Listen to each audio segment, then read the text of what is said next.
आज से इस चैनल पे एक नई सीरीज स्टार्ट कर रहे हैं। ट्रैवलिंग बाजी में 30 डे चैलेंज की ये पहला एपिसोड है। मुझे साइकिलिंग करना बहुत पसंद है, बचपन से ही बहुत पसंद है। एंड इस सीरीज के एंड तक मैं अपने आप को एक टारगेट दे रहा हूँ कि 50 किलोमीटर दूर मेरे घर के काफ़ी जगह है जो मुझे बहुत अच्छी लगती है। आना और जाना मैं दोनों साइकिलिंग पर करूँ, 100 किलोमीटर साइकिल चला के एक दिन में वो चीज़ अचीव करूँ।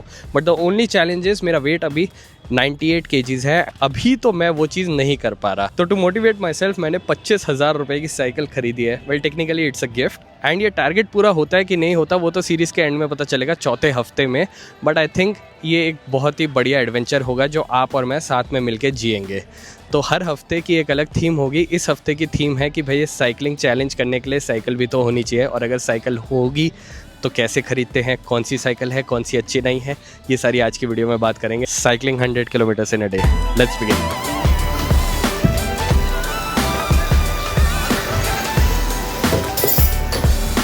ऐसा बोलते हैं कि जो डाइट होती है ना वो 70% रोल प्ले करती है पतला होने में। अब मैंने पिछले कुछ समय में मैंने 2-3 बार वेट लॉस कर रखा है। एक बार मैंने अपनी शादी के कारण जो है, मतलब एक मोटिवेशन था ना, बहुत बड़ा गोल था कि मेरे को अच्छी शेरवानी में फिट आना है और वो सब है, तो मैंने 20 किलो वेट कम करा। फिर अब मेरा काम ऐसा है कि वजन बढ़ता गया। उसके बाद पहले बैडमिंटन खेलते थे, अब बैडमिंटन खेलना भी सबके टाइमिंग्स बहुत अलग अलग हो गए हैं। कभी खेल रहे हैं, कभी नहीं खेल रहे हैं, रूटीन नहीं बन पा रही। तो एक ऐसा स्पोर्ट चाहिए था, ये एक्सरसाइज चाहिए थी जो मैं रूटीनली कर सकूं और अपने टाइम जोन में कर सकूं। फिर मेरे को अपने बचपन के प्यार का याद आया, साइकिलिंग। और साइकिलिंग मेरे को ना बचपन से बहुत, गियर वाली साइकिल का बहुत ज्यादा शौक था। तो वो एक अलग ही टेंजेंट था। बट मेन रीजन ये था कि वेट लॉस करना है और वेट लॉस की एक रूटीन में आना है।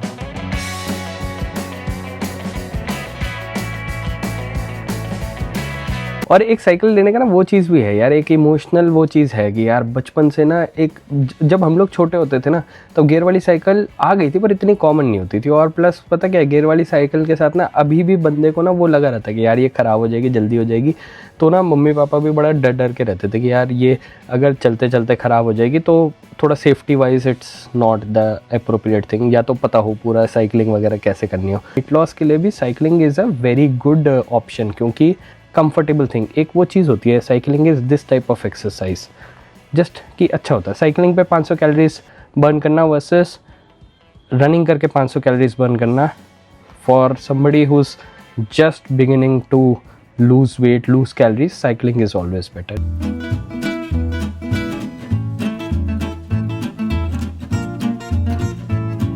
दो टाइप के बायर्स होते हैं। एक जो इम्पल्सिव बाइंग करते हैं, बस स्टोर पे जाएंगे, पूछेंगे कौन सी चीज़ बढ़िया है, थोड़ी सी रिसर्च करेंगे और ले लेंगे। और एक मेरे टाइप के बायर्स जो बस एक महीने तक रिसर्च करते रहते हैं। मतलब उनको हर टॉपिक पे कुछ भी चीज़ ढूंढने में बहुत मज़ा आता है। मैंने सोचा जब मैं फर्स्ट टाइम अपनी गियर वाली साइकिल ले रहा हूँ तो I will just by a cycle जो बेस्ट हो अपने आप में। यहाँ बाकी सारी चीज़ें चेंज हो सकते हैं। साइकिल में क्या गियर लग रहे हैं, क्या सस्पेंशन लग रहे हैं, क्या ब्रेक्स लग रही है, इट्स ऑल सेकेंडरी। साइकिल के ना साइजेस होते हैं, जैसे कपड़ों के साइजेस होते हैं स्मॉल, मीडियम, लार्ज, जैसे साइकिल के फ्रेम्स के भी साइजेस होते हैं। जब मैंने सोचा मैं साइकिल लेने वाला हूँ तो कामाक्षी ने बोला मेरा बर्थडे भी आ रहा है, तो उसको कुछ समझ भी नहीं आ रहा था क्या गिफ्ट करना है, तो उसका भी काम आसान हो जाएगा। मैंने बोला बहुत बढ़िया, मतलब अब मेरा बजट बढ़ गया। हम लोग ना कॉलेज टाइम में बहुत साइकिलिंग करते थे। हम दोनों के पास साइकिल होती थी, अगेन गियर वाली साइकिल नहीं होती थी वो करने वगैरह के लिए। वो भी हमने कुछ 1-2 महीने करी, फर्स्ट ईयर में ही करी थी, उसके बाद फिर छोड़ दी थी। तो हम लोगों को था यार फिर से साइकिलिंग करेंगे, रिज्यूम करेंगे, दोनों को ही बहुत पसंद है। तो ये इस्टेब्लिश हुआ कि हम लोग साइकिल लेंगे जो दोनों चला सके। फिर बाद में मुझे समझ आया, जब रिसर्च करी, कामाक्षी ने भी रिसर्च करी, पता चला कि उसका फ्रेम साइज़ और मेरा फ्रेम साइज़ अलग है और बहुत अलग है। तो दोनों के लिए अनकंफर्टेबल रहेगा अगर सिर्फ एक ही साइकिल लेंगे।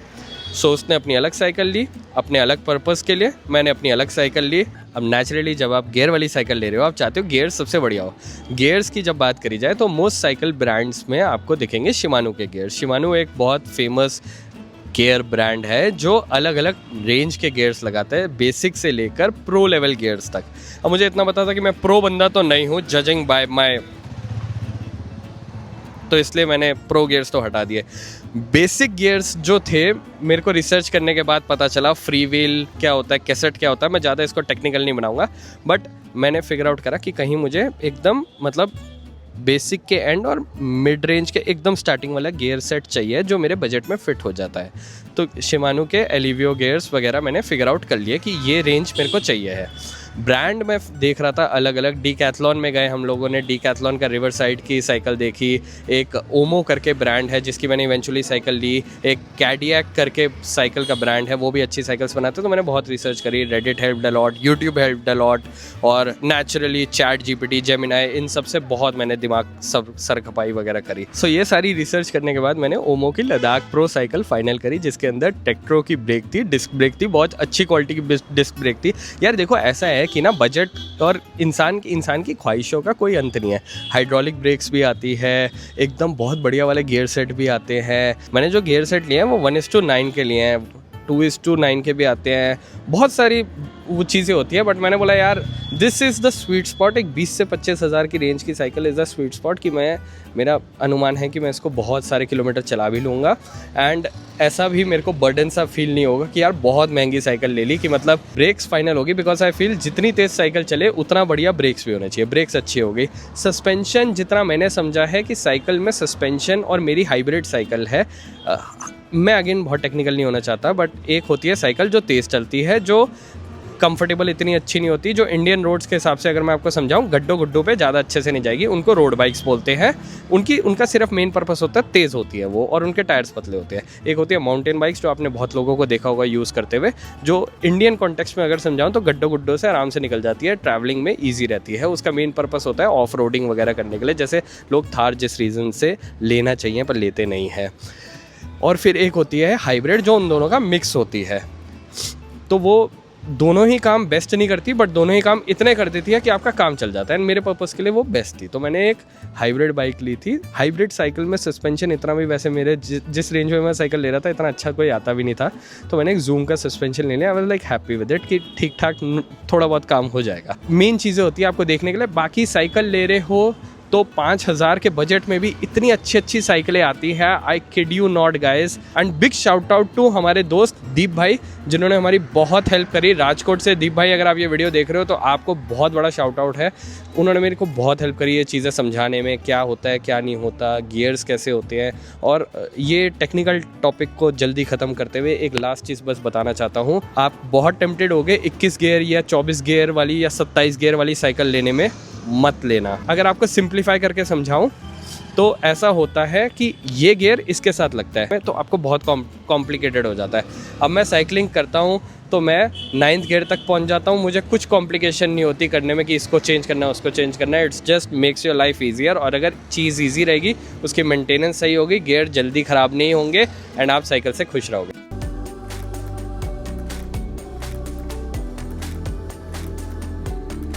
अब अगर साइकिल की मेंटेनेंस की बात कर ही रहे हैं तो ये भी बात कर लेते हैं साइकिल में करवाना क्या क्या होता है, मतलब क्या चीज़ों का ध्यान रखना पड़ता है।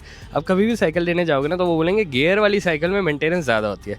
वो तो मैंने आपको बताया किस वजह से वो ख़राब होती है और किस चीज़ का आपको ध्यान रखना है। और एक जब आप हर 50-100 किलोमीटर साइकिल चला रहे हो या फिर हर महीने 1.5 महीने में साइकिल की ब्रेक्स की ऑयलिंग, चेन की ऑयलिंग, एंड जहाँ भी पार्ट में ऑयलिंग की जरूरत है वहाँ पे ऑयलिंग, हर जगह पे ये एक साइकिल वाले भैया होते हैं जिनको आप मतलब बहुत नॉमिनल चार्जेस दोगे, हर महीने में एक बार साइकिल की सर्विस, देसी वर्ड में अगर बोले तो बस उसकी ऑयलिंग वगैरह करवा दो। बाकी डीकैथलॉन जैसे टाइप के ब्रांड्स हैं जहाँ पे आप जाते हो वहाँ पे एक पेड सर्विस होती है, 400-500 रुपये लेंगे तो वो आपकी साइकिल की अच्छे से, जिसे कहते हैं जैसे गाड़ी की सर्विस करवाते हो वैसे साइकिल की भी सर्विस हो, तो आपके गियर्स अगर अलाइंड हो प्रॉपरली, अगर सेट बैठे हो तो आपके लिए जस्ट एक कंफर्टेबल चीज़ रहती है। ये कौन सी एलन की है? छोटी वाली एलन की। ये आपका जो लोकेबल ग्रिप है इसमें लगेगा। ये 4 mm की एलन की रहती है। ये जहाँ जहाँ पे आप यूज करना चाहो वहाँ बड़े इजीली कर सकते हो। हैंडल के लिए हो गया, सिस्टम हो गई है। ठीक है ठीक है। इसमें होता है 5 mm और 6 mm। जैसे यहाँ पे लगा के आपको टाइट करना है, अगर है कि थोड़ा सा टिल्ट है, अगर आपको इसमें कहीं कभी कभार प्ले आ जाए तो ये कैप होती है, यहाँ से निकाल के इसको भी टाइट कर सकते। मैकेनिकल डिस्क ब्रेक रहते हैं, इसकी कैलिपर में भी यही लगता है। अच्छा 5 mm। फिर ये आपका क्विक रिलीज है, ये हाथ से हो जाता है, आपको इसको करना और फिर एंटी क्लॉक कर देंगे और ये इसको इसके पैडल कर दो, सबसे अच्छी पोजीशन यही रखी। पैडल आपने टाइट कर दिया, वो तो फैसला इसके लिए स्पैनर देने था पर वो मैंने दे दिया आपको, पर पैडल टाइट कर ही दिया हमने। हाँ, और ये सस्पेंशन का कैसे रहता है इसकी मेंटेनेंस? मेंटेनेंस तो रहता है कि जो मेन ये पार्ट रहता है ये इसकी क्लीननेस रहती है। अगर आप ये वाला पार्ट आउटसाइड क्लीनिंग करनी रखनी है, इसको क्लीन रखना है। यहाँ पे ना डस्ट एंड डर्ट जमा हो जाती है उस टाइप की, यहाँ पे। ठीक है, इसको जितना क्लीन रखेंगे ठीक है, उतना अच्छा है, उतना डस्ट एंड डर्ट जाने का यही है। डस्ट कैप लगी होती है, फिर भी माइनर सा। ये जो सिल्वर कलर की रिंग है, ये रिंग है, ये इसको होल्ड करके रखती है। हाँ नहीं मतलब इसके ऊपर नीचे वो डस्ट रहती है आप कह रहे हो? हाँ, ये इसको डस्ट कैप ही बोलते हैं। अच्छा ठीक है ठीक है। तो मतलब यहाँ पे हल्का सा है, यहाँ जा सकती है, यहाँ पे साफ रखो। साफ रखो। कुछ टाइम के बाद वैसे क्लीनिंग जैसे मशीन ऑयल वगैरह आप दे सकते तो वो 1 क्वार्टर होता है? हो, डिपेंड करता है कितना यूज हुआ। हाँ, यूज हुआ तो आप नहीं। मतलब अगर महीने में 200-300 किलोमीटर हो तो 1 क्वार्टर। हाँ, एक राइड के बाद आप आए, लॉन्ग राइड की आपने, हाँ उसमें डर्ट एंड डस्ट ज्यादा लग गई है तो फिर क्लीन वो करके आप उसको छोड़ सकते वो करो। ठीक है, हाँ। ये ऑयलिंग होगा। करने के बाद राइड पे ना मत जाए, क्योंकि ऑयल ज्यादा अट्रैक्ट करेगा आपकी। अच्छा, ऑयलिंग करने के बाद थोड़ा उसको रेस्ट करो। हाँ रेस्ट करो, ठीक है। ये तो आगे हो गया। पीछे के डिस्क का भी वही है जो आगे का बताया आपने, सेम है वो, उसका 4 नंबर वही है। ये भी क्विक रिलीज के साथ आता है, ये व्हील भी निकाल सकते हो। ठीक है, हाँ ये भी आता है। M3100। एक आगे नहीं बढ़ रहा, जैसे स्टार्टिंग का 1 नंबर लग नहीं रहा, 2 लग रहा है। तो यहाँ पे आई थिंक प्लस माइनस होता है ना, ये केबल रजिस्टर रहता है इसका। ये केबल रजिस्टर है। अच्छा, इसको आप घुमा सकते हो क्लॉकवाइज एंटी क्लॉकवाइज। तो वो उसमें थोड़ा प्ले आ जाए तो हाँ, उस हिसाब से। मान लो मैं इसको अभी छेड़ के देखी थोड़ा सा, हाँ इसको घुमा दिया, ठीक है। हो सकता है इसमें खर की आवाज स्टार्ट हो जाए। ये देखो, ये अभी आई हल्की सी आई ना, हाँ हाँ। इसलिए आप इसको तो अच्छा,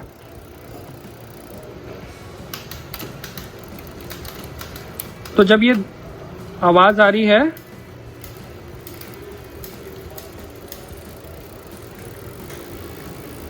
ठीक है ठीक है।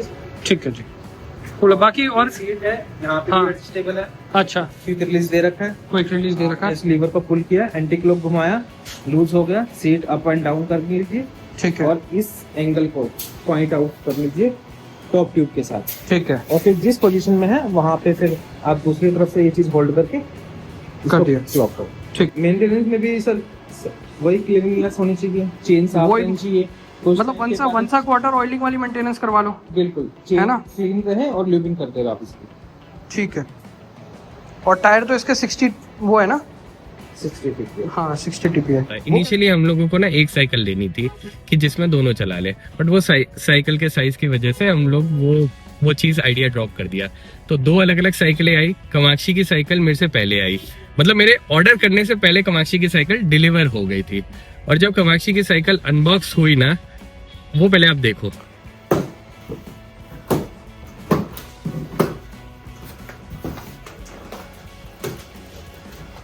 ऐसे ना फोल्ड होके आती है, बस उसके वो 2-3 नट बोल्ट खोलने होते हैं। इसका और मेरा ना साइज अलग है, पहले हमने एक ही सोचा था। मिडिल साइज ले ले, अरे। उसके सबसे छोटे में मैं अनकंफर्टेबल, सबसे बड़े में तन में। तो वो साइज अलग है, तभी 2 लेनी पड़ी, वरना एक ही लेनी थी। बाकी सामान निकालो ना उसमें। निकल गया, वो सीट है, इसमें बैक पेडल नहीं करना बिल्कुल भी। ये टूल बॉक्स है। हाँ, गियर वो हो जाता है, चेयर नहीं, गियर खराब हो जाता है। फिर पहले बताना चाहिए था, मैं बिना गियर की साइकिल, ऐसे ऐसे बैक पेडल नहीं करना होता। Single gear single speed cycle लेती है। अब अरे असेंबल, यार मेरे को तो अब इसको असेंबल करना है। ये क्या है? installation in just 5 minutes. कहाँ पे लिखा है 95% assembly के इसका? ना कोई QR कोड होगा 95% वो असेंबली इनकी का। वेबसाइट पे भी है यार। अभी तो इसमें टाइम मैं लगेगा। इसको असेंबल करके आपके कमरे में आती हूँ साइकिल पे। अरे नहीं तू साइकिल पे ही। और छोटी सी है तो ध्यान से करना। मम्मा अब ये साइकिल जो है बहुत अच्छी साइकिल थी, सब कुछ था, इसमें लिखा हुआ था 80 या 95% ये असेंबल्ड है, और उसको आधा 1 घंटा लग गया था हम लोगों को असेंबल करने में। That was the moment. और फिर उसके बाद भी आपको फिर थोड़े गियर्स ट्यून करवानी पड़ती है, ब्रेक्स थोड़ी चेक करवानी पड़ती है लोकल मैकेनिक से, और जस्ट थोड़ा सा हैसल होता है। That was the moment. मैंने तब तक मैं अपनी साइकिल फिगर आउट कर चुका था कि अगर मैं लूंगा तो कौन सी लूंगा। तो मैंने सोचा कि अगर पॉसिबल होगा तो मैं डायरेक्ट स्टोर में जाके साइकिल लूंगा, because just makes life very easy.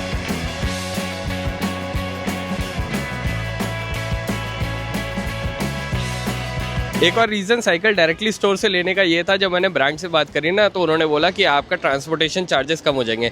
एक तो वैसे ही मैं साइकिल पे अपने बजट से वे एक्सीड हो गया था, जो मैंने अपने आप को बजट दे रखा था। तो मैंने बोला कहीं से भी अगर चार्जेस बच रहे हैं और अगर मैं किसी काम से वहाँ पे जा रहा हूँ तो why not just get the cycle there. और एक और चीज़ है, जब अगर जो एक्सपर्ट्स साइकिल को गियर्स को ट्वीक कर रहे हैं, तो मेरे को भी पता है यार, अगर मैं सोच के बैठा हूँ मैं लंबी साइकिल चलाने वाला हूँ, तो मेरे को एक सेंस ऑफ सेफ्टी रहती है। और प्लस एक, अगर मुझे कुछ भी कुछ कन्फ्यूजन हो या कुछ लेना हो वो मैं उनसे पूछ सकता हूँ।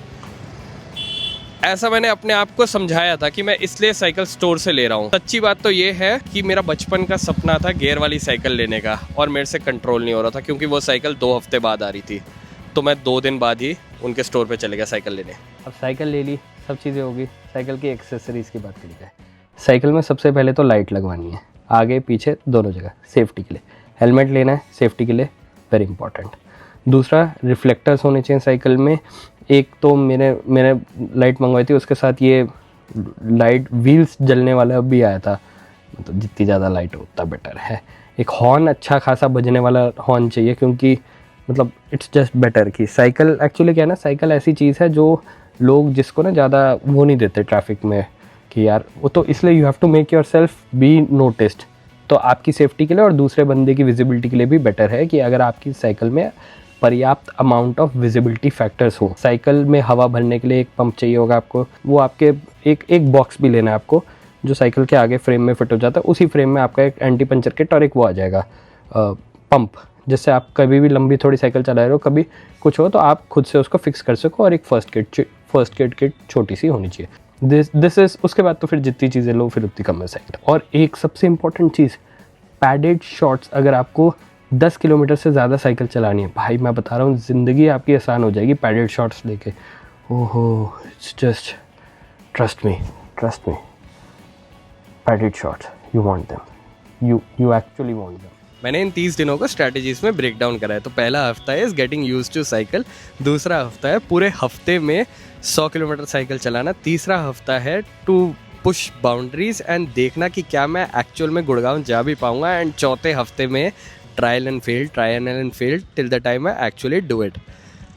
आई थिंक मज़ा आने वाला है। आई जेन्युइनली थिंक कि ये चीज़ बहुत, अगर हो जाए तो बड़ी चीज़ होने वाली है। आई स्टिल डोंट नो मैं कर पाऊँगा कि नहीं कर पाऊँगा, क्योंकि मजाक नहीं है। मैंने जितना रिसर्च करा है बहुत टाइम लगने वाला है, बहुत ज़्यादा थकान होने वाली है, but if I am able to do it, मैं आगे के चैलेंजेस करने के लिए बहुत एक्साइटेड हूँ। एंड आगे के चैलेंजेस तभी होंगे जब ये चैलेंज हो पाएगा। मतलब that's a big motivation for me internally and all that, so I am very excited for it. अगर आप हो तो कमेंट करके बताना, एंड जस्ट कमेंट में लिखना यू कैन डू इट, अच्छा लगेगा, मोटिवेशन मिलेगी। अब देखो व्लॉग्स तो चलते रहेंगे, वो मैं हफ्ते में एक बार व्लॉग डालते रहूंगा, क्योंकि आप लोग देखना भी पसंद करते हो और मुझे एक्चुअल में बनाने का बहुत शौक भी है। मतलब अच्छा लगता है जब यार लोग पसंद करते हैं, देखते हैं। तो जितना पॉसिबल होना मतलब तो हफ्ते में एक व्लॉग तो डलेगा। और मेरा बहुत, मैं लिटरली बता रहा हूँ, मेरा बहुत सालों से मन था ऐसा कुछ करने का। मैंने इसके ऊपर बहुत ज्यादा ब्रेनस्टॉर्म कर रखा है, बहुत अलग अलग आइडियाज पे ब्रेनस्टॉर्म कर रखा है। अब पता नहीं कैसा होगा, क्या होगा, ये चैलेंज भी पूरा हो पाएगा नहीं हो पाएगा, वो सब आने वाले हफ्तों में पता चलेगा। उसके लिए स्टे ट्यून्ड।